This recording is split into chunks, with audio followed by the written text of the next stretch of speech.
Dakilang Diyos, salamat po at kami po ay pinagbuklod ninyo ng iyong Espiritu upang kayo po ay handugan ng aming pagsamba. Kasihan niyo po kami at kalugdan at pagpalain upang kami po ay magalak, magkaroon ng kasiyahan sa aming mga puso sa araw na ito ng aming pagsamba sa inyo. Ito po ang aming samot dalangin, Ama, sa magitan lamang ng iyong anak na si Jesus, na aming Panginoon at tagapagligtas.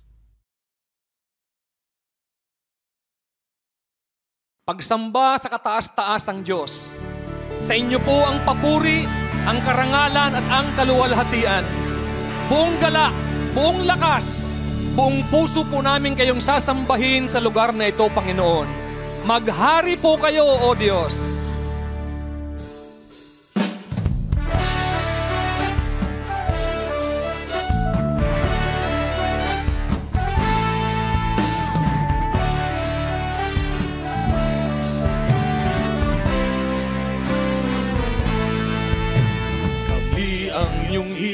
Dala ang iyong ngalan, taglay ang ligaya ng kaligtasan.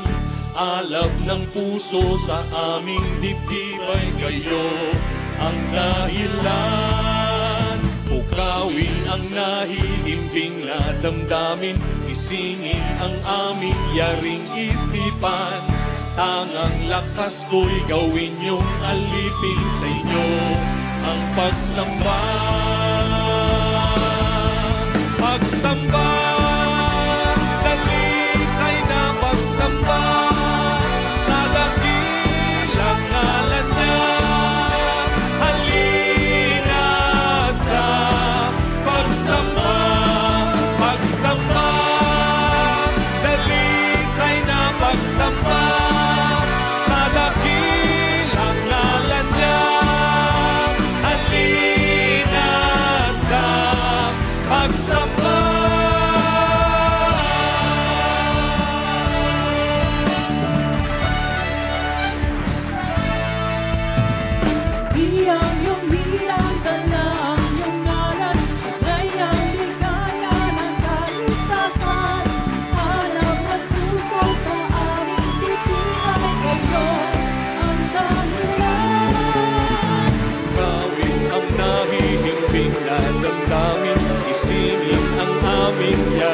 Isipan, hanggang lakas ko'y gawin yung alipin sa inyo ang pagsamba. Pagsamba, dalisay na pagsamba sa dakilang ngalan niya. Halina sa pagsamba, pagsamba, pagsamba sa dakilang ngalan niya. Halina sa pagsamba, pagsamba, dalisay na pagsamba sa dakilang ngalan niya. Halina sa pagsamba, pagsamba, dalisay na pagsamba sa dakilang ngalan niya. Halina sa pagsamba, pagsamba, pagsamba, pagsamba.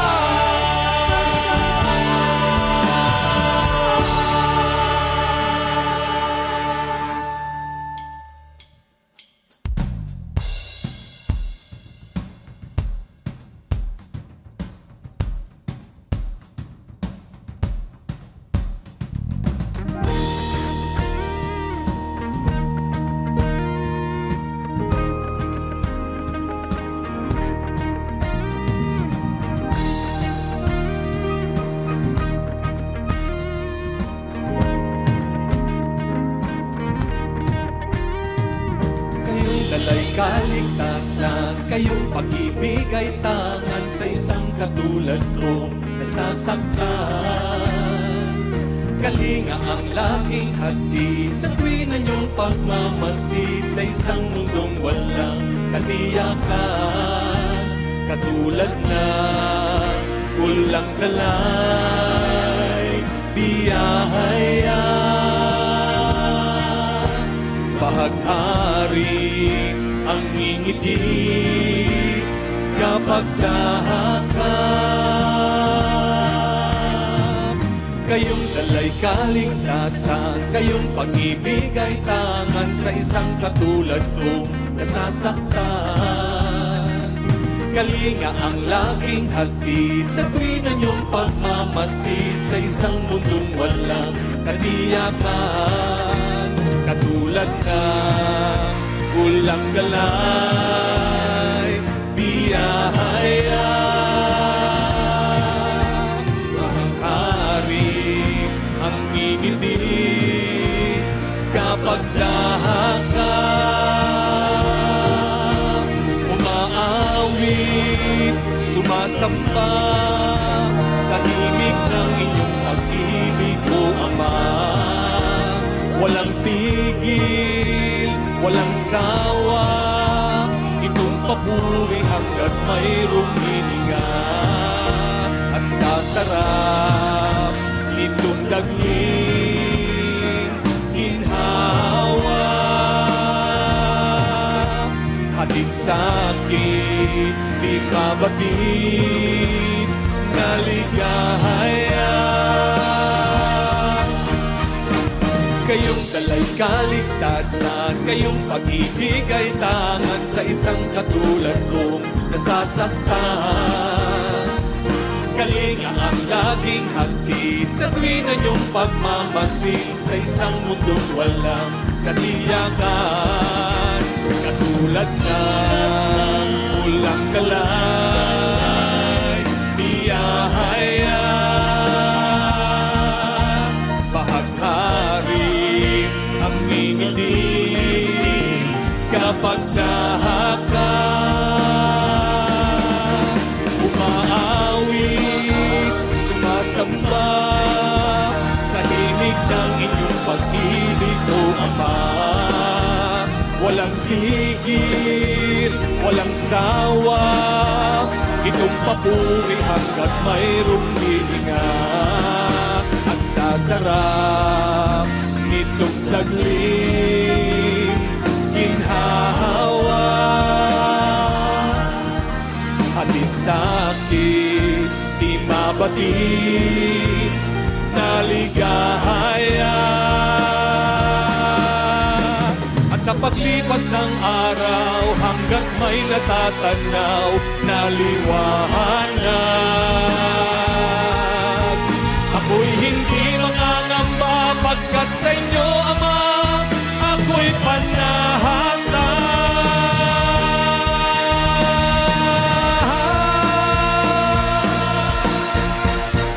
Umaawit, sumasamba sa himig ng inyong pag-ibig, O Ama.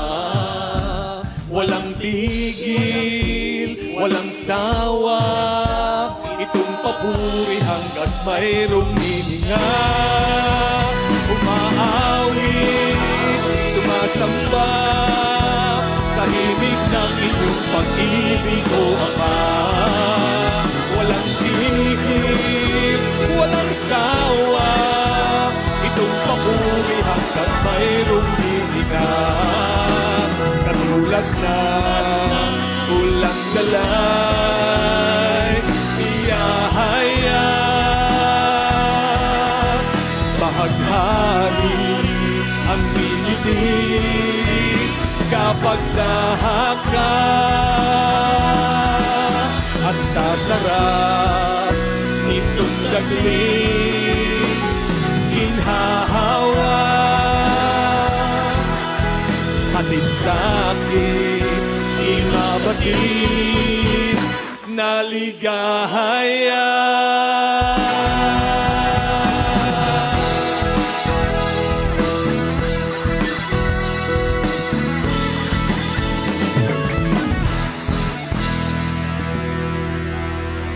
Sambahin po kayo, O Diyos, sa buong mga araw ng aming mga buhay. Isang napakalaking karangalan po ang paglingkuran ang Diyos na katulad nyo. Nagpapakumbaba po kami sa inyong harapan sa mga oras na ito, Panginoon. Bilang tanda ng aming pagpapasakop, pagpupuri, at pagpapasalamat sa inyo. Sambahin ka, Ama, hindi lang ng aming mga boses, kundi ng aming mga gawa at ng aming mga puso at buhay, O Diyos. Tinataas po namin kayo sa lugar nito, O Diyos, at hayaan niyo pong sakupin niyo kami ng kataas-taasan niyong presensya habang kami po ay sumasamba sa inyo, O Diyos.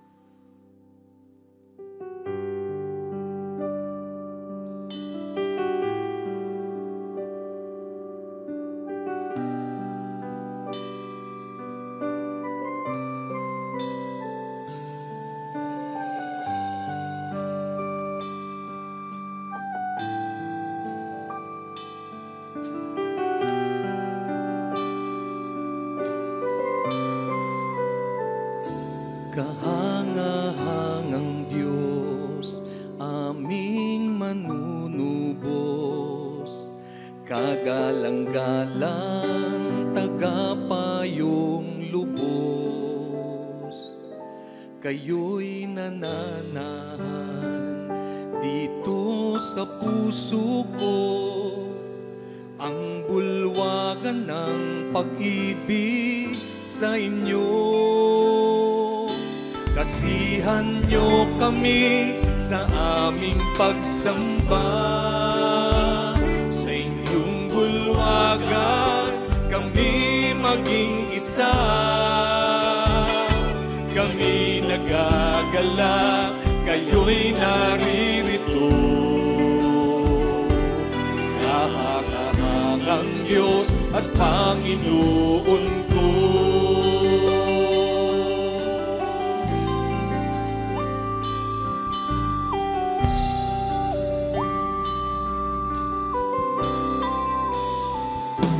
Kapayapaan ko at mamamahalan, kapitapitagan at kamangha-mangha. Kayo'y nananahan dito sa puso ko, ang bulwagan ng pag-ibig sa inyo. Kasihan niyo kami sa aming pagsamba, sa inyong bulwagan kami maging isa. Kami nagagalak, kayo'y naririto. Kahangahangang Diyos at Panginoon ko, aming pag-aalay at papuri ibibigay sa lahat katotohanan at buhay at buhay. Kasihan niyo kami sa aming pagsamba, sa inyong bulwagan kami maging isa. Kami nagagalak, kayo'y naririto. Kahangahangang Diyos at Panginoon ko, kasihan niyo kami sa aming pagsamba, sa inyong bulwagan kami maging isa. Kami nagagalak, kayo'y naririto. Kahangahangang Diyos at Panginoon ko,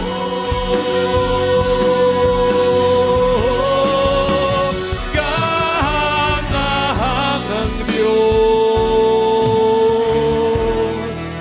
at Panginoon ko.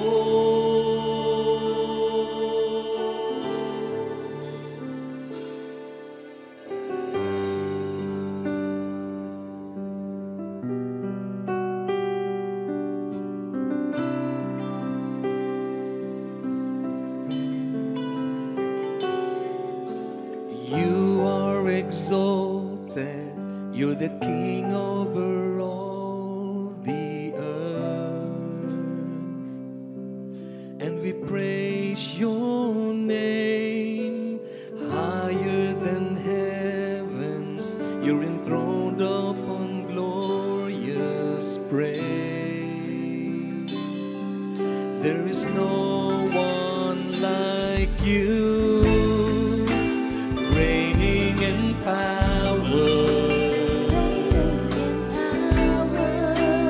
matchless in splendor. We lift our banner high,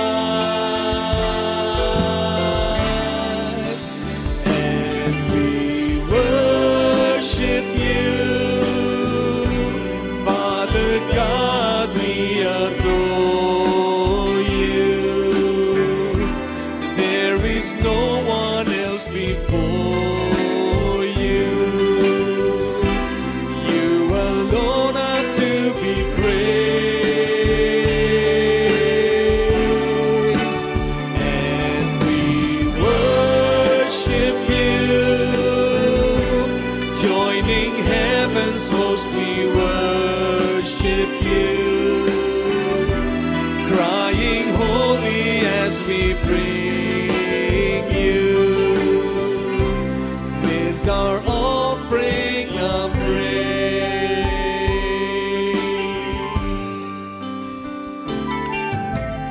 You are exalted, you're the King over all the earth,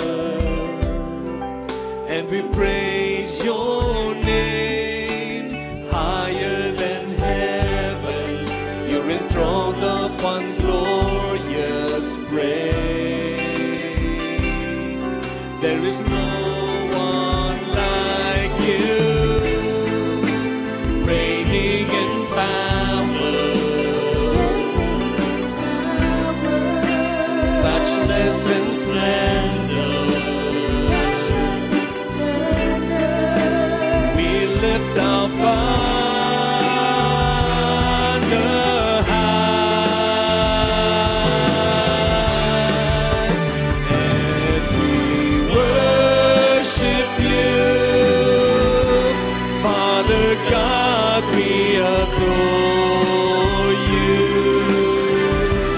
There is no one else before you.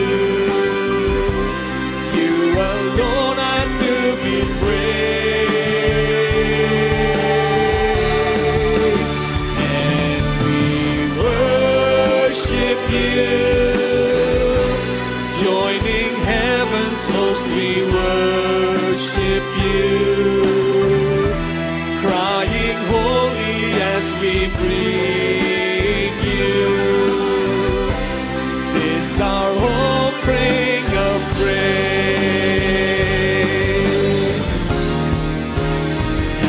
And we worship you,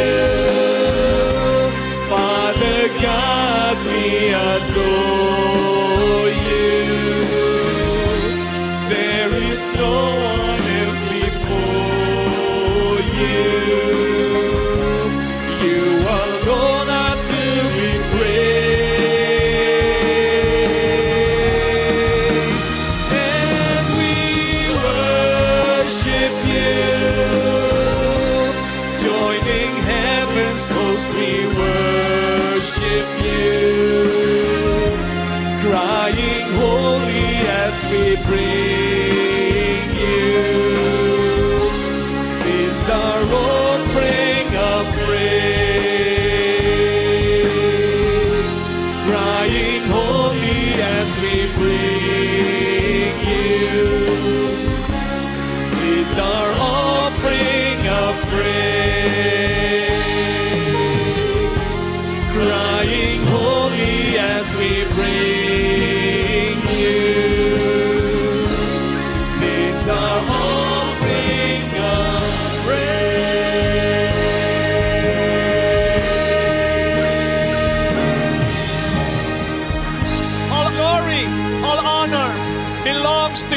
Lord God. Maraming salamat po sa inyong presensya, O Diyos. Patuloy ka pong manahan sa aming kalagitnaan, lalong-lalo na po sa pakikinig namin ng inyong salita, O Diyos. Basbasan niyo po ang inyong lingkod at hayaan niyo pong magbigay ng inspirasyon ng inyong mga salita sa aming mga buhay at sa aming mga puso. Ito po ang aming pagsamba at panalangin sa pangalan ni Jesus.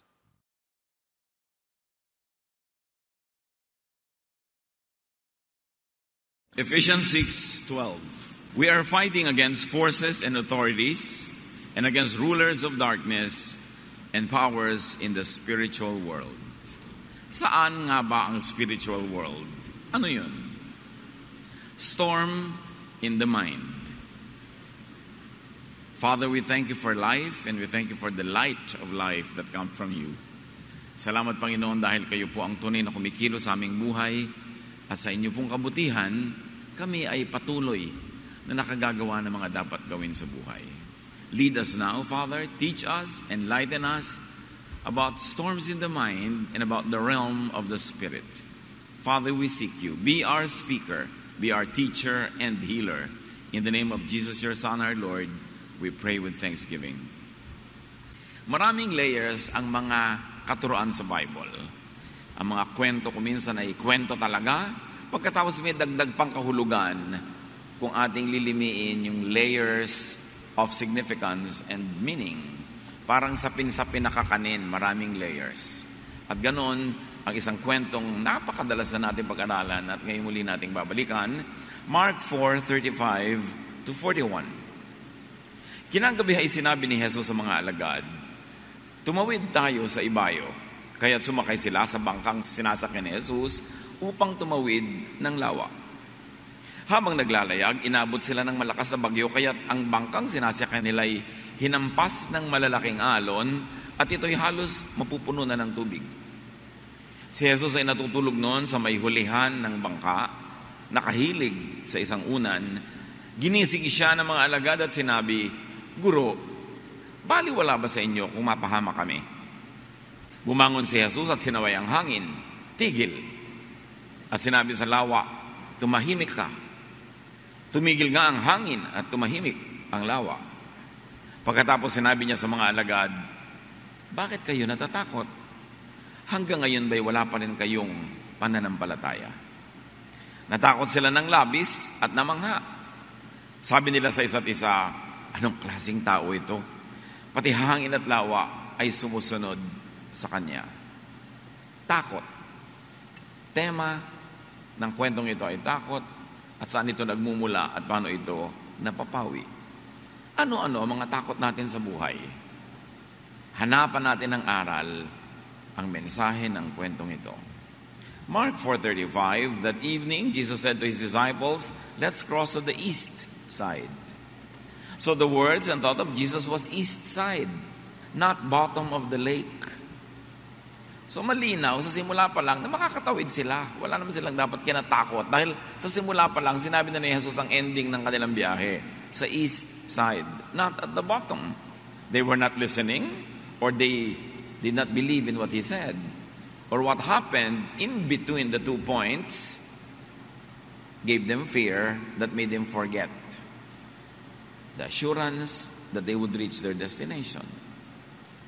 The words of Jesus already gave them the clear answer where they were headed. Mark 4:36-37. So his disciples started across the lake with him in the boat. Suddenly, a windstorm struck the lake. Storm in the lake, of course, naturally. Lalo sa Sea of Galilee, yung mga bundok sa paligid nito na binubunggo ng mga hangin galing sa Mediterranean, tapos tumataas yung hangin pagkabunggo sa mga bundok, will meet with cold air, bagyo talaga. Agad, instantly, ang magiging resulta. And as fishermen, the disciples of Jesus knew that this could happen, and this always happened. Waves started splashing into the boat, and it was about to sink. It was about to sink, hindi started to sink. Marami tayong takot sa buhay as if we are already starting to sink, about lang naman. Dapat alam natin yung thin line between the two para hindi tayo nagpapanik. Mark 4:38, Jesus was in the back of the boat with his head on a pillow and he was asleep. The back of the boat is the most stable. It is the least shaky part. Baligtad sa eroplano na yung back ang pinakamatagtag at makalog, sa bangka, yung likod ang mas hindi makalog. And his head, containing his brain, his mind, the real spiritual realm in life is our mind. His head was on a pillow, on a cushion, a protector from bumps and noise. And because of that, he was asleep. He was at rest. Not storm, but rest in Jesus' mind. Ang laman ng isip ng kanyang mga disciples, yung hangin, yung alon, yung galaw ng sasakyang pangtubig. Sa loob ng isip ni Jesus, kapayapaan, siya'y tulog, protected by a pillow. So his disciples woke him and said, "Teacher, don't you care that we're about to drown?" The disciples tried to pull Jesus away from his peace into their fear. Ganda naman ang buhay hilahan. Tahimik kami, kinakatakot ako. Sabihin ko sa iyo, kinakatakot ko, i-influensyahan kita para matakot ka rin. So takot na tayo pareho kung nadala mo ako. At yun ang ginagawa ng mga disciples at this point. Mula sa kapayapaan ng isip ni Jesus, dinadala nila yung isip sa kaguluhan ng isip nila. They wanted to colonize Jesus' mind with their fear. Will they succeed? Will they not?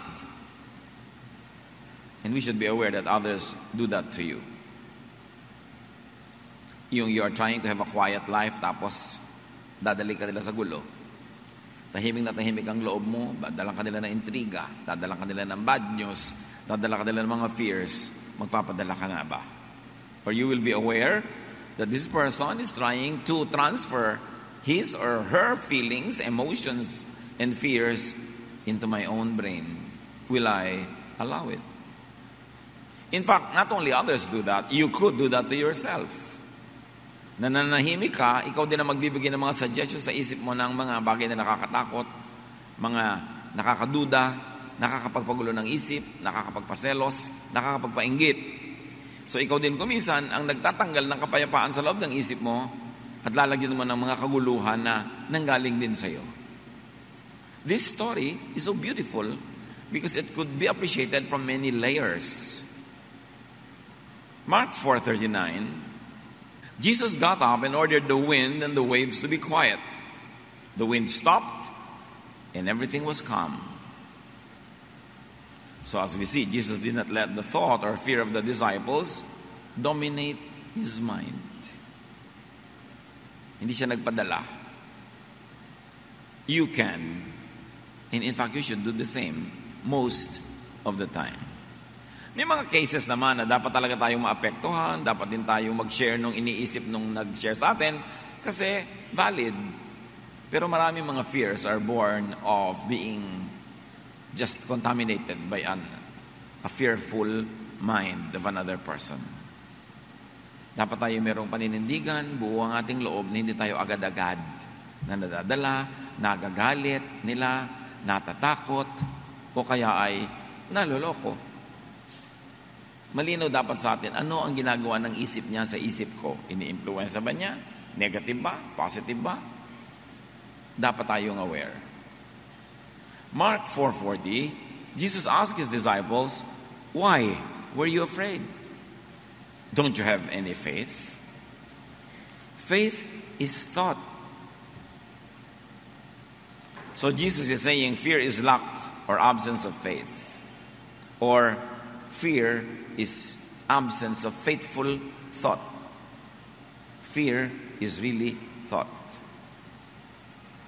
At yung thought na itatanim, nabubunot sa ating isip, napapapasok, napapalabas, naiimbita, napapalayas, kung iisipin natin. You fear because you let fearful thought colonize your mind. Ang antidote ni Jesus, faith. Sabi niya, you fear because you lack faith. So kung ano man ang ating mga kinakatakutan, isipin natin yon, dapat natin yon paalisin sa ating isip at palitan natin ang pananalig Or palitan natin ang pananalig that leads to action. Natatakot ka magutom, edi palitan mo yung takot mo ng magtanim ka, magtrabaho ka para hindi ka magutom. Still, battle of thoughts. Because our mind is the real battleground. Pag kung nag-iisip ka as talunan, matatalo na rin yung buong buhay mo. Susunod ang katawan mo sa iniisip mo. If you have the mentality of a winner, you will win. If you have the mentality of a loser, you will lose. Because the battle happens in the mind. It is the real spiritual realm, where spiritual battle between good and bad, between all contrasting ideas, happen. Kaya pinakamahalaga binabantayan ng isip. Binabantayan ng iniisip, binabantayan natin yung nagbibigay ng mga bulong-bulong sa tenga natin, ng mga nakikita ng ating mata, nararamdaman ng ating balat, ng ating katawan, kasi pwede niyang ma-influence ang ating isip. Nananahimik ka, biglang may isang dadaan na kaakit-akit, sumunod ka na. Dahil sa isip mo, pumasok yung isang tukso, sumunod ang yung buong katawan, at mamaya ang yung buong buhay at ang mga mahal mo sa buhay na sangkot sa iyo. It all begins with a thought. Mark 4:41. Now they were more afraid than ever and said to each other, "Who is this? Even the wind and the waves obey him." Dapat sana natahimik na sila nung napatahimik yung bagyo. Pero lalo pa rin silang natakot. These men choose to be always afraid. The same heat that melts the wax hardens the clay. So the same event that could have given them peace now gave them more worry and more fear. So it's really a choice. You can choose to be a warrior. You can choose to be always afraid. Or you can make the other choice, the other extreme. So the disciples let and made more fear, not peace, park in their minds. What do you allow to park in your mind? Peace or fear? Trust or distrust in God? Worry? Anxiety? Jealousy? Anger? Lahat yan ay thoughts. Pero yung thought na yon, pag nasa brain na natin, mapapakilos ang ating kamay, ang ating paa, ang ating bibig, ang buong buhay natin, pwedeng paandarin ang thought. In fact, lahat thought. Bakit ba yung aeroplano nakakalipad? Somebody thought of doing it. Nagkaroon ng mga unang experiment, in-improve, ngayon nakakalipad na. May nag-isip Bakit ang isang karayom ihulog mo sa tubig, lulubog, yung barko lumulutang, mas mabigat? May nag-isip kung paano gagawin yon. Ang kahanga-hanga na naisip ng mga tao, facts. Bakit nandito pa yung papel ko pero nakarating na sa kanya? May nag-isip. Pag naiisip ng tao, pwede mangyari. At ang faith ay isang uri ng pag-iisip. Kaya sabi ni Jesus, if you believe, nothing will be impossible for you. Ito ang pinakamahalagang bahagi ng ating pagkatao, yung ating isip. Pero itong madalas hindi natin talaga binabantayan. Binabantayan mo yung bag mo, binabantayan mo yung kwarto mo, binabantayan mo yung bakuran. Pero yung utak ko, ano-ano na lang. May advertisement na pumasok sa utak mo, hindi mo alam, naghahanap ka na pala sa fridge nung sinabi ng advertisement na kainin mo ngayon. Yung may nadinig ka, may nabalitaan ka, nakakapagpatakbo ng buhay mo yun. Dapat aware ka kung alin ang tatanggapin, alin ang tatanggihan, at alin ang partly tatanggapin, partly tatanggihan. Itong mga disciples, buong-buo nilang niyakap yung idea of fear. Now, life, like the lake, will naturally have storms and troubles.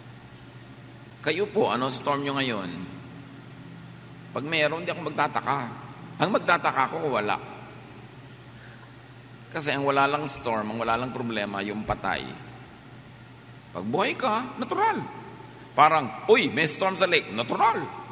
Sa buhay ko may problema, natural. Pero, ikaw ba yung Jesus na natutulog through the storm o mga disciples na may problema, natatakot, nanginginig?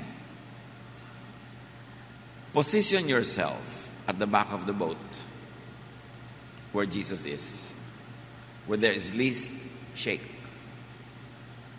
Ano yung back ng boat? Pinag-usapan nga po natin mga kapatid. Yun yung pinaka-stable, pinaka-tahimik, pinakapayapang bahagi ng bangka. Ganon din yung buhay natin. Merong stable, payapa at tahimik na bahagi. Halimbawa, yung bahaging hindi ka nandanakaw, hindi ka nandadaya, hindi ka nagsisinungaling, wala kang inaapi, tahimik na buhay yon. Tahimik na bahagi ng buhay. Kesa yung may dinaya ka, siyempre bukas malalaman niya, may ninakawang ka, bukas gagantihan ka niya, may sinaktan ka, gaganti siya sa'yo. Yun yung harap ng bangka, yun yung makalog, magulo. Alam mo, may magulong buhay at may tahimik na buhay. Ang itinitinda mo, mga bawal na produkto, mga fake, magulong buhay yan. Huwag mo expectin na magiging fear-free ang buhay mo. Kasi magulo yun eh. Yung nakikipagrelasyon ka, yung pala may asawa na siya. Alam mong magulo ang susuotin mo. Yung nagnanakaw ka ng credit ng iba, nagnanakaw ka ng ideya. Sa buhay na ito, pwede nating piliin kung doon tayo sa tahimik na lugar o sa magulo. May mga tao, chismisan ng chismisan, doon ka pa makikiumpok. Alam mong gulo yung lugar na yon. Meron naman mga tao na nakikita mong napakahusay nila mamuhay, hindi sila nakikialam sa buhay ng iba, productive sila. Pag doon ka nakisalamuha, yun yung likod ng bangka. Mas tahimik yun. Hindi ka masyadong maliligalig doon. Yung buhay na sobra kong makapaglustay. Pagkatapos, pag may pangangailangan, walang pera. Pag may sakit, walang pera. Pag kami namatayan, walang pera. Yun yung part ng bangka na magulo.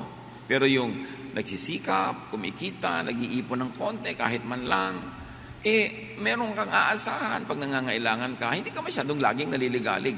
Mas stable. This boat is a very beautiful metaphor.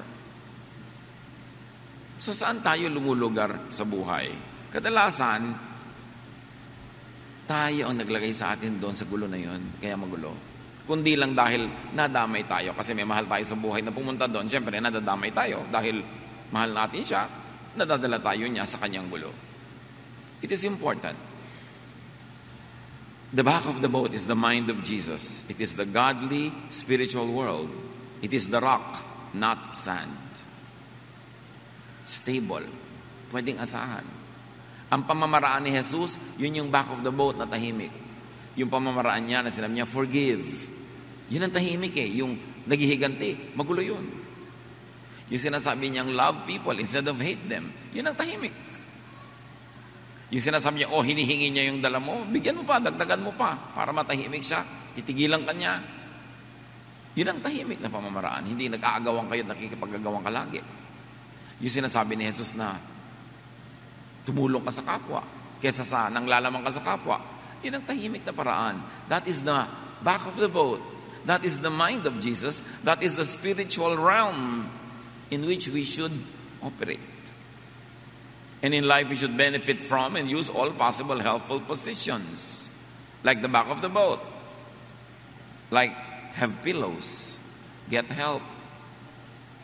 Ano ba ang mga pillows ng buhay natin? Mga kaibigan, mga kasama natin na sinishield tayo from too much shake, from too much collision with other hard objects. Yung mga kaibigan mo na inilalayo ka sa gulo, pinapayuhan ka na maganda, tinuturuan ka, kesa mga taong lagi ka nilang isinusuong sa gulo, pinapasok sa away, pinapahamak. Hindi pilo yun, bato. Kaya pag nakapatong ang ulo mo sa bato, konting uga, nakakabukol ka na agad. At may mga tao sa paligid natin na pillows. May mga tao na bato, malalaking bato, na nakakabiyak ng ating mga bungo. So again, pipili ka. Saan ka sasandal? Kanino ka sasama? It's a choice. Help and get helped. And then prepare for times of need. Yun yung back of the boat. A more secure portion and part of life is to be prepared for times of needs. Yung nagtatanim ka para ka may anihin. Nag-iipon ka para may magastos ka sa pangangailangan. Yung meron ka pang gastos pa nagkasakit ka o may insurance ka man lang. Yan yung sinasabi dun sa Proverbs 31 na babaeng, she can laugh at the days to come.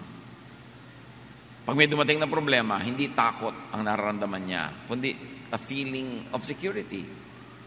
Dahil handa siya. She can laugh at troubles dahil handa siya. May mga bagyo na dapat tinutulugan lang. Tulad ng ginawa ni Jesus sa bagyo na ito, hindi lahat ng bagyo pinapatulan. Hindi lahat ng problema siniseryoso. Hindi lahat ng away sinasalihan. Hindi lahat ng argumento dapat ka manalo. Para kang malaking eroplano, hindi ka humihinto at bumababa sa bawat maliit na airport. And if you are transcontinental train, you don't stop at every station. para sa buhay na ito, ma-maximize, mga kapatid, ang kapayapaan sa buhay, huwag niyong patulan ang lahat ng bagyo. May mga bagyo na, ano lang naman yung para kang lulubog pero hindi naman, so huwag kang magpanik. May mga problema na hindi niyo pwedeng isolve agad, tulugan niyo muna. Nag-aaway kayo mag-asawa? Pareho kayong gusto manalo, tulugan niyo muna yan. Kasi pag napahinga na kayo, nakakain, lumamig ang ulo, hindi na si Mr. o si Mrs. ang mananalo, kundi yung katwiran. Sino man ang may hawak ng katwiran na yon. Meron kayong problema, hindi nyo alam ang gagawin nyo, walang solusyon, tulugan nyo. Huwag niyong piliting hanapan ng solusyon, tapos gagawa kayo ng hakbang, na mamaya pagsisisihan nyo kasi mali pala. Pag wala kayong alam na dapat gawin, edi wala kayo dapat gawin, kasi wala pala kayong alam Pastor, ano pong gagawin ko sa problema ko? Ano nga ba iniisip mong gagawin? Wala po ako maisip. Matulog ka muna. Nakakamatay ba yung problema mo ngayon mismo? Hindi po naman po. Yun naman pala Matulog ka na muna. Magpahinga ka. Parang nung araw na nagka-counsel pa ako sa telepono, sa landline na itinigil ko, salamat na lang. Magriring ang telepono, alam niyo naman ako nung bagong pastor ko, talagang all mind to give. Naisip ko, 2 taon lang mauubusan ako, dapat pala hindi. I should keep something. 2:00 ng umaga, may tatawag, Pastor, napakalaki po ng problema ko. Ano yun? Ang asawa ko po, 7 taon nang nagtataksil. Sister, 7 taon na pala, bakit di natin bukas na pag-usapan? Hindi naman makapagintay ito ng bukas nakaka-7 taon na pala, bakit mo ako ginigising? Ganun po ba? Oo, ganun nga. Tumawag ka bukas. Hindi ka naman mamamatay ngayong gabi, di ba? Hindi naman po. Ayun naman pala, patulugin mo ko. Pangit ako magpayo pag puyat. So, ganun. Mga kapatid, may mga problemang itulog nyo. Galit na galit ka sa asawa mo, sa anak mo, pero it's not the time to talk. Bukas na. Pwede next week na. Itulog nyo yan. Tulad ng ginawa ni Jesus. Huwag nyo siyado seryosin. You will survive. At kung namatay tayo, di namatay ka. It happens only once. Hindi naman nagpapaulit-ulit mamatay ang tao, once lang. So, pero pag lagi mong ini-imagine, lagi mong kinakatakutan, parang maraming beses tuloy nangyayari. Pero minsan lang yun. Saglit lang malagutan ng hininga ang tao. And that is the ultimate thing that could happen to anybody. And yet even that could happen so quickly. So, dapat hindi fear. Lalo kung walang solusyon, hindi problema. Napakalaki po ng problema ko. Kung naisip mo na ba lahat ang pwede solusyon? Wala pong solusyon. Naisip ko na lahat. Di mong problemahin. Pag walang solusyon, hindi problema. Huwag mong problemahin. Ano pang tawag doon? Yan ang buhay. Tanggapin mo. Manahimik ka and enjoy other things in life. There are things you just have to embrace because you cannot get rid of them. Kasi ang definition ng problema, may solusyon na katapat. Parang anumang imbornal, may langit pa rin katapat yan. Ngayon, kung wala siyang katapat, wala siya. Huwag yung problemahin ang walang solusyon. Tanggapin nyo na lang, luluwag pa inyong buhay, and make the most out of it. Stop complaining and stop being afraid. This story tells us that there will be moments when the boat seems to be about to sink. Observe if it is really sinking. If it has begun to sink. If not, do not overreact. Do not be overcome by fear. Sabi nga ng Desiderata, most fears are born of imaginings. At maraming guni-guni na nalilikha ang puyat, pagod at gutom. Kaya dapat nga itulog ipahinga. Huwag magpapasya pag takot na takot, galit na galit, o very, very emotional. Kasi pag naiba yung emotion, maaaring pagsisihan nyo ang inyong pasya. Iba ang lungkot pag nagising ka ng 2:00 ng umaga. Lalo't ikaw lang ang gising. Pero iba naman yun kung nagising ka ng 6, 7, iba na uli yun. Panapanahon lang yan. You know what is important? Is to survive the moment. Merong kakabreak lang, iniwan ng papa. Parang mamamatay na. Ako, iha, mag-survive ka lang ng 1 day. Maiiba na yan. 2 days, 3 weeks, at most 5 years. Gagraduate ka rin dyan sa pait na yan. Walang sakit na hindi nagagraduatean. Just survive. Huwag ka lang mamatay. At huwag ka magpakamatay. Gusto ko na pong mamatay. Akala mo lang yan. Pero 3 years from now, sabi mo, ay, buti na lang hindi ako namatay. You know, like yung pag-ibig na pag nawala, akala mo nawala na ang buong buhay. Love, romantic love is just a habit. It is a learned behavior. And whatever is learned can be unlearned. Natutunan mong mahalin, matututunan mo ring limutin. Hindi na po ako mabubuhay talaga nang wala siya. Ilang taon ka na ba nung na-meet mo? 21 po. Ba't nabuhay ka ng 21 bago mo siya na-meet? Ibig sabihin, mabubuhay ka rin pagkatapos mawala siya sa buhay mo. Akala mo lang yun, guni-guni mo lang yan. Bakit? Because you think that you're about to sink. You think that you are sinking. No, the boat where Peter and everyone else was not sinking. It just seemed that it would sink. Kaya parang wala ka ng pag-asa. Para lang yun. Basta buhay may pag-asa. Akala mo lang yun. Nalulunod ng luha ang mata. Nahihilam, nabubulag ng luha ang mata. Kaya huwag masyadong magdrama. Tibayan ng loob. Lalampas din yan. Pag sobrang hirap, sabihin mo, this too will pass with the help of God. Lahat halos ng nakikita mo naglalakad, nakaupo, kasalamuha mo, dumaan na yan sa isang mabigat o maraming mabigat na problema. Survivors din yan. Para ka mabuhay ng 20 years, marami ka nang na-survive. 30 lalo na, 40, 50, ang dami-dami nun. And yet, people are still alive. There's no reason why you should give up. At yun na nga lang kung talagang sobrang hirap, hindi mo masolve, tanggapin mo na lang. Kaya mo pa rin naman. Kahit pasan mo daigdig, nakakalakad ka pa rin, di pasanin mo. Ang lungkot-lungkot ko po, di malungkot ka. Hindi ka naman laging kailangan masaya eh. Napapaiyak po ako, umiyak ka ng umiyak, matutuyo din ang luha mo. Ang lungkot-lungkot ko po, naku, makakatulugan mo rin yung lungkot na yan. Hindi po ako makatulog, akala mo lang yun. Mamayang alas 3 ng umaga, makakatulog ka rin. So, agahan mo na. Hindi po talaga eh. Hindi bale, mamayang 7, tsaka ka magsisimula matulog. Maghapon, tulog ka rin. Siyempre, matutulog ka, alam nga namang hindi. So, scheduling lang. Manage your fears. Manage your emotions. Sabi ni Jesus, ba't kayo ganyan? Wala ba kayong faith? Parang wala kayong Diyos. Parang wala kayong aasahan. At parang naman wala kayong nakitang mga ginawa ko ng mabuti para sa inyo. Pagkasama si Jesus, sabi niya, I can smile at the storm. Alam niyo yung kanta na yun? Yung kasama mo siya sa boat, you can smile at the storm. Hindi dahil nakakatawa yon, kundi dahil nakakapagpalakas ng loob ang presensya ng Panginoon. 1 Peter 5:7, ipagkatiwala niyo sa Kanya ang inyong mga alalahanin. Mga alalahanin niyo sa buhay sapagkat Siya ay nagmamalasakit sa inyo. Alam niya ang pinagdaraanan nating lahat. So look at Jesus. If He is sleeping, you be at rest. If He is not concerned, don't be.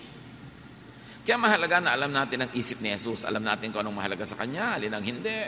Para huwag na natin pahalagahan yung hindi naman pala mahalaga sa Kanya. Huwag natin katakutan yung hindi naman niya kinatakutan. Why?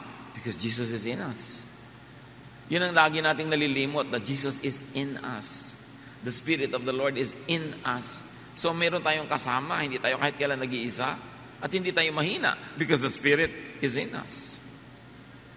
Pag tinignan nyo si Jesus, hindi siya natatakot, huwag kayong matakot. Parang sa aeroplano, yumayagyag yung aeroplano, kumakalog-kalog, pero nakita nyo yung stewardess, patuloy pa yung nag-aayos ng mga plato-plato, hindi siya natatakot. O tingnan nyo siya. So nyo, kung nakakatakot ito, uupo na yan, magsi-seatbelt na. So I should not be concerned. Ikaw takot na takot, siya hindi. Magkaiba lang yung isip nyo, pero magkaiba ang inyong blood pressure, magkaiba ang sitwasyon ng katawan nyo, kasi magkaiba ang iniisip nyo. Don't be too concerned about many things. Know what the basics are, and if the basics are there, be happy with all the other things, whether they are there or not. Sabi ng Panginoon kay Martha sa Luke 10:41, Martha, you are worried and upset about many things, but few things are needed. Or indeed, only one is needed. The storm outside cannot enter if the mind is filled with faith.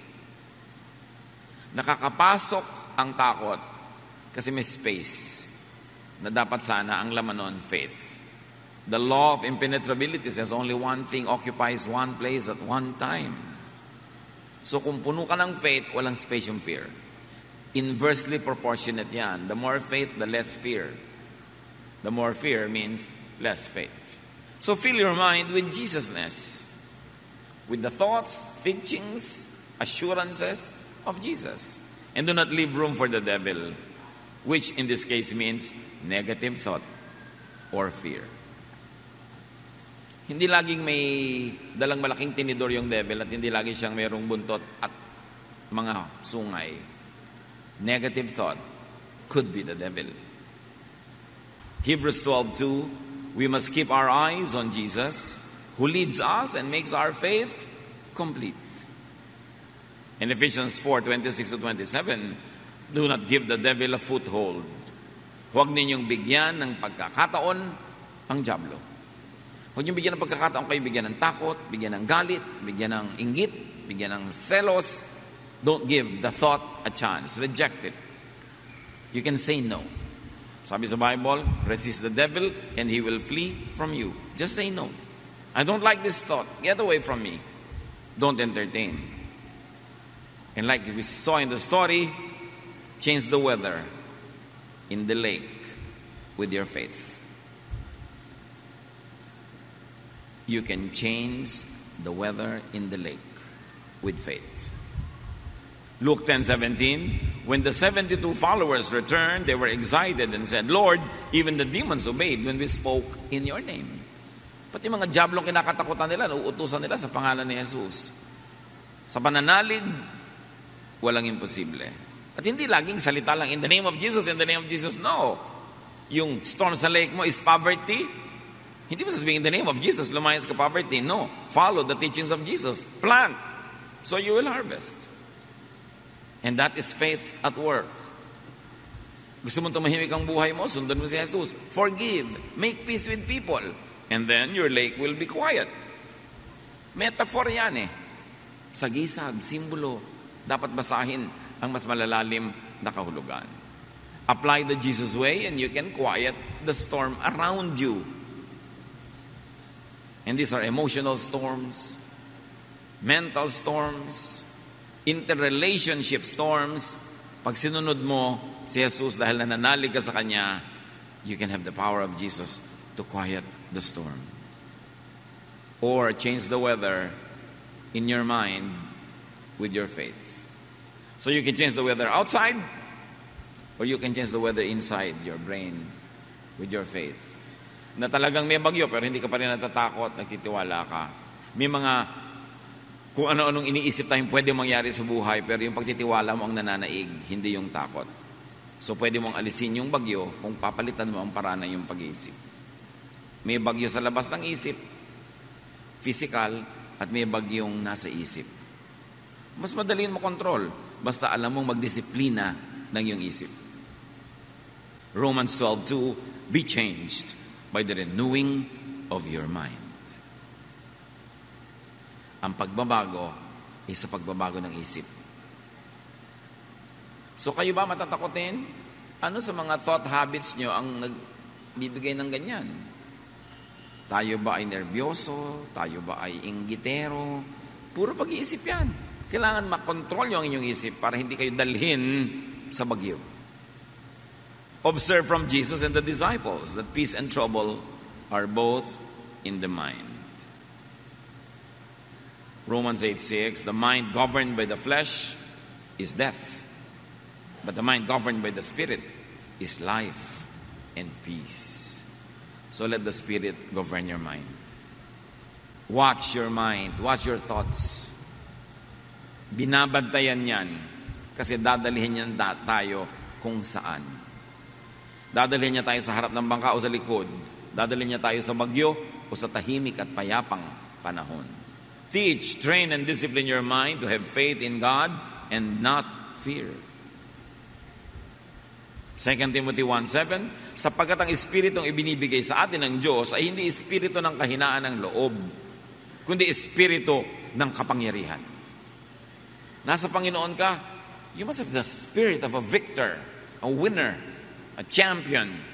Hindi yung para kang lagi na lang kailangan ligtas, kailangan tulungan, kailangan kaawaan, kahabagan. That's the spirit of a loser. At hindi yan bagay sa mga anak ng Diyos. Teach, train, and discipline your mind to think like the mind of Jesus. Pag ginawa ng masama, nagpapatawad. Pagka tinatakot, hindi natatakot. Laging nagbibigay ng kabutihan. Kasi kung anong itinatanim mo, yun ang aanihin mo. Colossians 3:15, let the peace of Christ rule in your hearts. So ang sinasabi ng panalangin, thy kingdom come. Pagharian niyo po ako sa aking puso, which technically is really sa aking brain. That you are the temple of the Holy Spirit. So ano ba yung ibig sabihin na temple ka ng Holy Spirit? Ang nakatira, Holy Spirit, hindi Diablo. So dapat payapa ka. At sinasabi pa, Christ lives in me. And if it is Christ who lives in you, you are the temple of the Holy Spirit, the kingdom comes into you, it could lead to nothing but peace. In spite of the storm. Hindi because there's no storm. Laging may storm. But peace in spite of. Kahit na sa kabila ng katotohanan may bagyo, payapa ka. Kabila ng katotohanan na pinagtaksilan ka ng isang taong pinagtitiwalaan mo, nasasaktan ka sa pangibabaw, pero sa kaloob-looban, may kapayapaan ka nagmumula sa Diyos. Namatayan ka ng mahal sa buhay, masakit, mahapdi, namimiss mo, pero meron ka pa rin kaloob-looban mo na matibay na Diyos ang nagpapatibay. Nalugi ka sa negosyo, nasaktan ka syempre, pero hindi ka nawawala ng pag-asang babangon ka muli. Nabigo ka sa mga gusto mong gawin, pero hindi ka bumibigay dahil alam mong meron pa na pagkakataon. It is important for you to command, control, and change the weather inside your mind. Because the real deadly weather is not out there, but in here, in the mind. That is the realm of the spirit in which all the battles happen. Battles of choices between good and evil, between right and wrong, between light and darkness. It all happens not out there, not down here, but in here. This is the realm of the Spirit.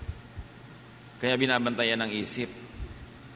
Mark 9:23, if you can, Jesus said, everything is possible for one who believes. Pag naniniwala ka at paniniwala ay isip, lahat susunod sa iniisip mo. Lahat mangyayari. Nasa pag-iisip. Belief and thought can make things happen. Lahat ng nag-achieve ng great things, inisip niya yon. Great Wall of China, bakit nagawa yon? May nag-isip, pwede yan. Mahirap po yan. Alam mo, mahirap sa buhay yung lagi mong kasama, mahirap po yan. Umalis ka nga sa harapan ko. Nakakawala ka ng inspirasyon, kausap, lagi mahirap po yan. Mahirap talaga buhay. At kung hindi ka willing, mahirapan. Wala ka ma-achieve. Ano gusto mo lang? Laging madali. Naku, mahirap pong gawin niya. Pag ganun lagi ang kausap mo, yun yung mga bato na unan. Lagi ka na uumpog. Rice terraces ng Banawe, ng Buong Ifugao. Mga bundok-bundok na yun, pagtataniman mo ng palay. Paano mo yan didiligan? Ginawa nila, inisip nila, naniwala sila magagawa.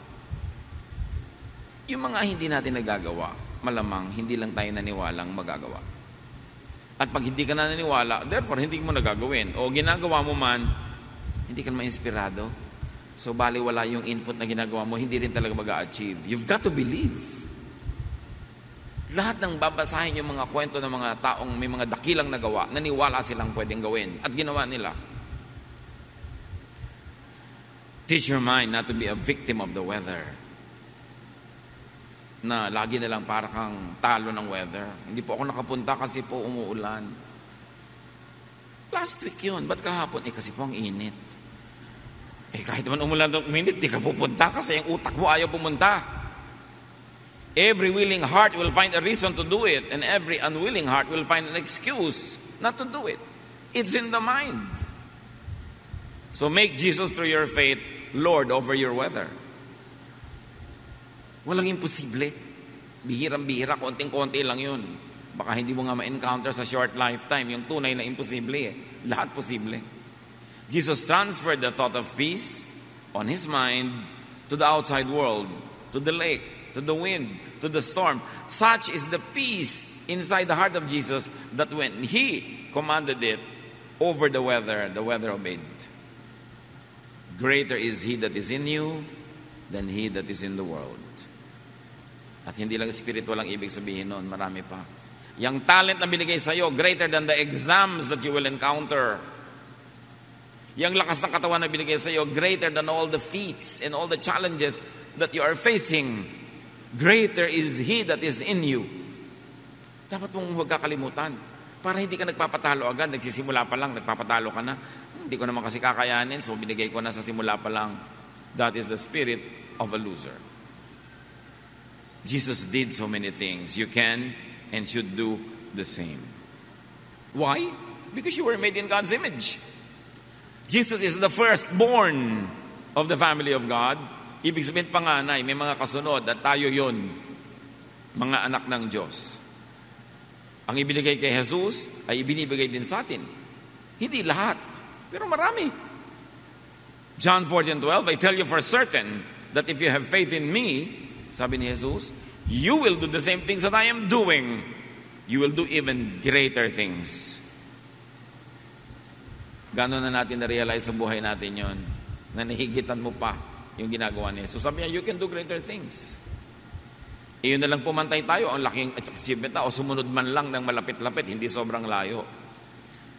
We have barely scratched the surface of our potential as children of God. We have barely understood the power of the Spirit that is in us. That same power that raised Jesus from the dead. The same power that made Jesus walk on water. The same power that made Jesus call the dead to rise. Nakadinig ang mga bingi, nakakita ang mga bulag, nakabangon ang mga lumpo. Sabi ni Jesus, you can do these things if you have faith. Kaya nga sabi na, wow, Lord, yung mga demonyo kinakatakutan namin noon, iniiwasan namin yung mga poses. Pagbanggit namin ang pangalan nyo, naglalayasan sa amin ganun. Yun lang, natuwa na kayo. Marami pang iba. Marami pang iba. Huwag kayong makontento sa level ng spirituality nyo na yan, ang tagal-tagal na para na kayo na-imbak na lang dyan. Kailangan mag-improve to the point that you can calm the weather. Either the weather out there or the weather in here. Being a Jesus believer and follower is being like Jesus. Seryosohin natin ang ibig sabihin na tayo ay naniniwala kay Jesus. Hindi lang sa bibig, hindi lang sa isip, sa gawa. Do what Jesus did, would do, and could do. In other words, sa mga anak ng Diyos, ang mga tunay na tumanggap kay Jesus, hindi laging nakaasa or dependent. Hindi laging feeling powerless. You have a can-do attitude. You have a winner's attitude because greater is He that is in you than he that is in the world. Iniwan ka lang ng nobyo mo, papakamatay ka na. Nalugi ka lang sa negosyo, magbabaril ka na. Tagal-tagal mo rin namang walang pera nung araw bago kayo maman. Sanay ka na rin naman. Reviewin mo na lang muna. Tapos, magpayaman ka uli. The end of a dream is not the end of the world. The end of a relationship is not the end of the world. There's no end. Because the beginning and the end is in us. The Alpha and the Omega. Eternity and eternal life is in us. Don't be limited by tiny dots in a line because a line is infinite. Huwag tayo nagpapakulong sa mga momentary failures, emotions, sicknesses, pain. Lahat yan, lilipas din. Just survive it. Hold on to God. Do what you can do, and when you don't know what to do, don't do anything. Be still and know that I am God. Sabi ng Panginoon. And as we already know, it is mind over matter. So spirit over the body. The spiritual world over the physical world. Mark 11:24. Everything you ask for in prayer will be yours if only you have faith. So kahit kapraso yung faith mo, kahit hindi ka mag-pray, kikilos na yon. Kaya pray ka ng pray, wala ka namang faith, wala rin mangyayari. Have the mind and thought of Jesus through mental focus, practice, and discipline. That's why meditation is important. It is the most underdeveloped aspect of our spirituality. Meditation changes the mind. Meditation drives the mind and the thought that is produced in the mind. Meditation is our way to connecting to the power of God. Pero gano'ng karami sa atin nagme-meditate, nag-iisip, nananahimik before the Lord? No wonder, sobrang konti yung power. Laging idinedescribe ang Panginoon, and wake up in the morning, so early in the morning, He would go to a quiet place and be alone with God. He would go up a mountain and pray by Himself into the night and be alone with God. Our aloneness with God could be the greatest secret to spiritual power. Yan ang dapat nating i-develop. Our meditation life. Meditative, complete, that you always contemplate, that you have a contemplative lifestyle. Na bago ka magde-decide, nananahimik ka muna. Kahit hindi ka magdasal at magsalita, nananahimik ka lang at madidinig mo ang tinig ng Diyos. Sobrang nang nawala sa buhay natin yung pananahimik. Pagbubulay-bulay, pagninilay-nilay, pag-iisip-isip. Lahat na lang ang bilis-bilis, tapos send. Pindot ng pindot. Kung mahahabol mo lang yung nawawalang papaliit na isinend mo, ay, bakit ko ba na-send? Lagi tayong nagmamadali. We've got to give God the space. Hindi yung magpe-pray ka bago matulog, nakahiga ka na kinabukasan mo na nalamang, ay, nakatulugan ko na pala ang prayer. Yung iba nga very skilled, kahit nakaupo, nakakatulog pa rin eh. Meditate. You will be like tree planted by streams of water. Your fruits come out in season, and your leaves do not wither. It is important to be planted by streams of water.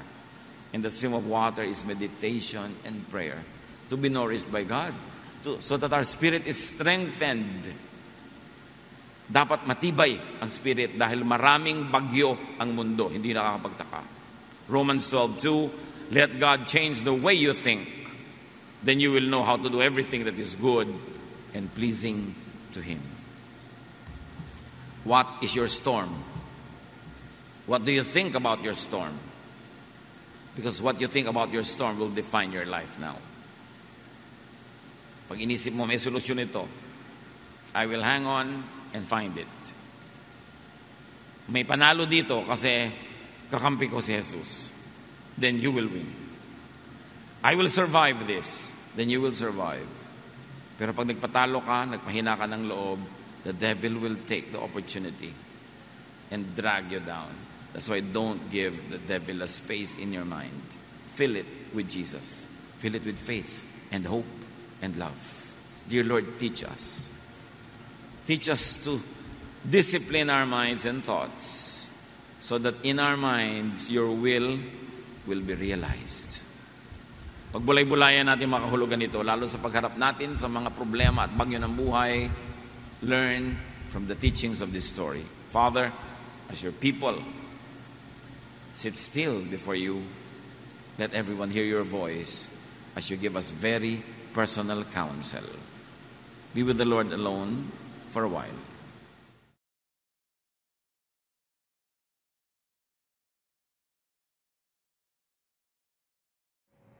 Bukod tanging papuri at taus-pusong pasasalamat sa inyong mensahe na inihayag sa amin na nagdulot ng liwanag at disiplina sa aming isip, na anumang bagyo ang dumating sa amin, ay kailangan lamang na huwag panghinaan ng loob, sa halip ay manahimik at magbulay ng inyong mga salita. Pagkat mayroon namang katiyakan na anumang bagyo o suliranin ang dumating, ay tiyak na lilipas at may kalutasan din. Higit dito ay batid namin ang inyong pangako na hindi niyo kami iiwan o pababayaan man. Salamat sa inyong yakap ng pag-ibig. Mga kapatid, sa ilang saglit ng katahimikan, let us continue to praise and give thanks unto Him.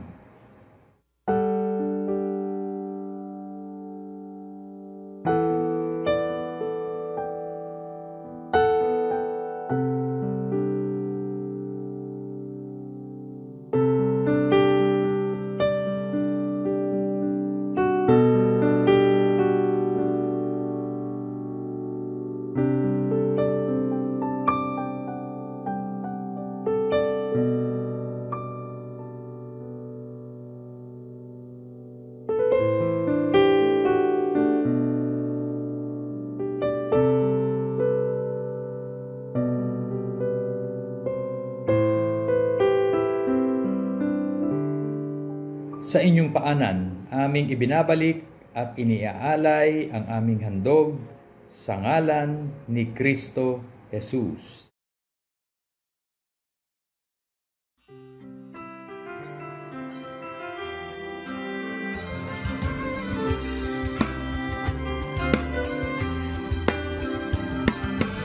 Aming mga kamay, naghahandog tanging alay, mula sa puso ko'y tigil, sa salamat na hatid, upang salita niyo ay palaganapin, at palawak ng mga langit na gawain.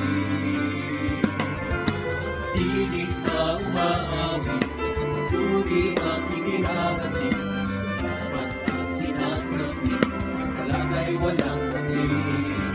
Upang sayang ibinabalik, pagkabiyayang galing sa langit, tunay at mayaman, inyong pag-ibig. Ang aming alay, O Diyos, ay tanggapin. Handog na pinakamahina, ang aming dadalhin. Lahat ng ito'y sa inyo dinamdalin. Manalaan tungo sa inyong gawain. Ang aming alay, O Diyos, ay tanggapin. Handog na pinakamahina, ang aming dadalhin. Lahat ng ito sa inyo dinamdalin. Nakalaan tungo sa inyong gawain. Lumalapi sa Diyos na ay likha sa ating mundo. Alagon kayo naman siya naman. Siya naman.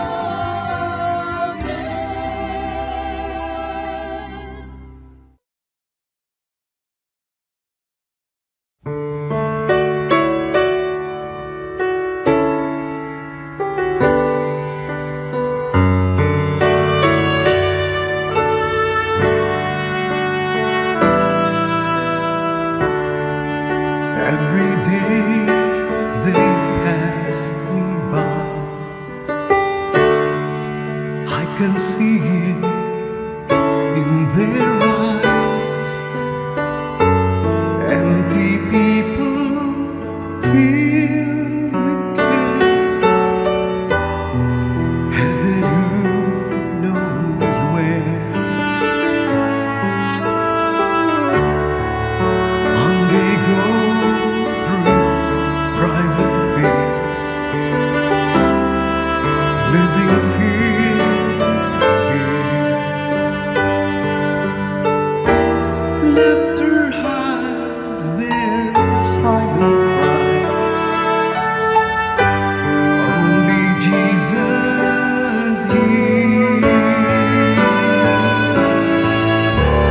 People need the Lord. People need the Lord. At the end of the broken dreams, He's the open door. People need the Lord.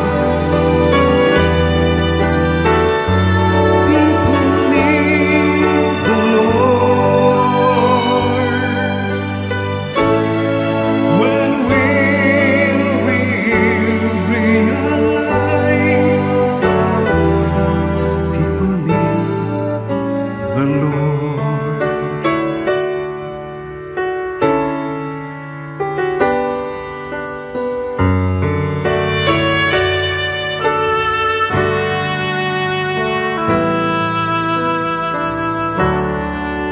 We are called to take His light to a world where wrong seems right.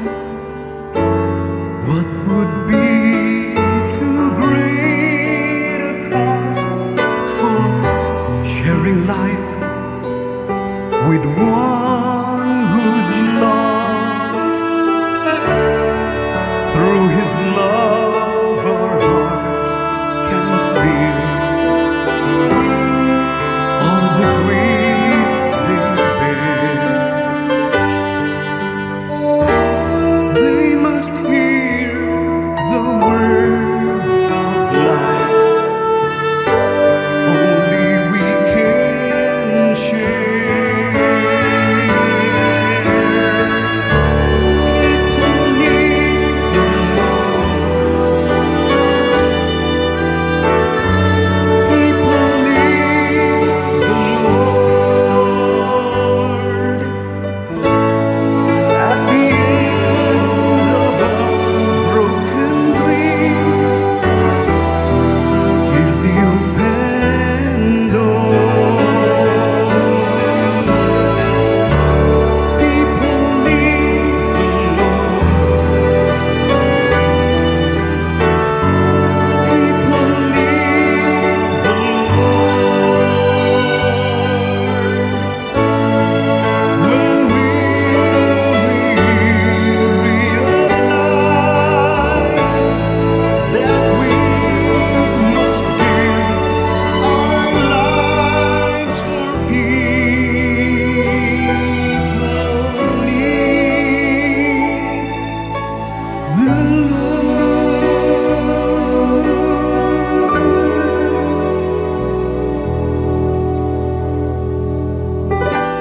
People need the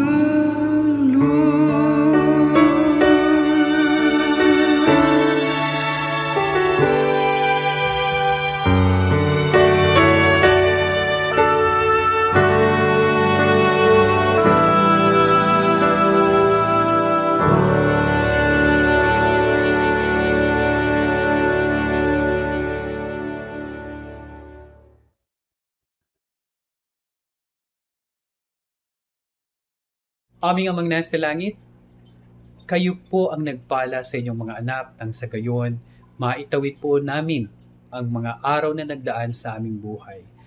Father, we honor you and we will forever give to you, O Lord, our highest of praise. Alam po namin, Panginoon, ang iyong pag-ibig, ang iyong pagpapala ay magiging sapat sa bawat isa sa amin. Aming Diyos, maraming salamat po.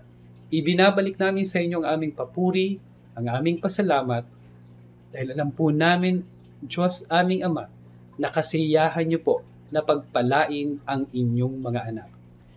Father in heaven, we thank you, we honor you. In Jesus' mighty name we pray.